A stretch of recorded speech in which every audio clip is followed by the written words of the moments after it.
Welcome to Advent. This is our first Sunday of Advent. And for those that have done Advent before, lots of times we go through Advent and light the candles. So let's light our first candle today. And the first candle is hope. Today we'll talk about how we can have hope because God is with us. Now, what do you hope for? I know I have lots of hopes. I hope for a certain Christmas with family, to have some fun things with my kids, to see my grandparents or my kids' grandparents.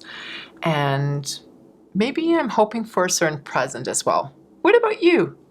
Are you hoping to be maybe with your grandparents?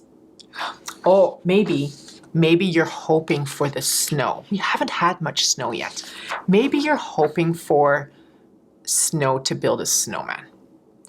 Or what about maybe you're waiting and hoping for that gift that you so badly wanted and you've been asking your parents over and over for. Maybe. You know what? When we read the Bible, when we start in the New Testament, the book of Matthew, it starts very interesting. It starts with talking about generations of people, of Jewish people. And you know what? All these Jewish people were waiting. They were hoping for something. They were waiting for a long, long time. And you know what? They had to go through some really tough times. They had to go through slavery. Remember the story of Moses in Egypt?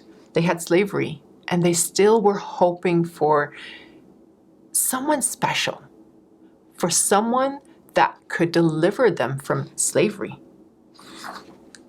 They were hoping for a king. They were hoping that there will be a Jewish king that could save them, that could free them from slavery. What are you hoping for? You know, the cool thing about living now is that we've got the whole Bible. We know the story. We know that actually the baby Jesus was born. The king was born. Maybe not the king that the Jewish people were expecting, but the king has been born. We can be very hopeful even if we're in tough times. Just as the Jewish people were waiting and waiting, we can be hopeful for something better. Because you know what? There will be heaven eventually, and that's something cool to look forward to, right? And that is a thing we can hope for. We can hope of this Jesus coming back the second time because the Bible tells us that he will come back. What are you hoping for this Christmas? Why don't you, with your family, look at the devotions, look at the Bible verses, and talk about what are you hoping for this Christmas?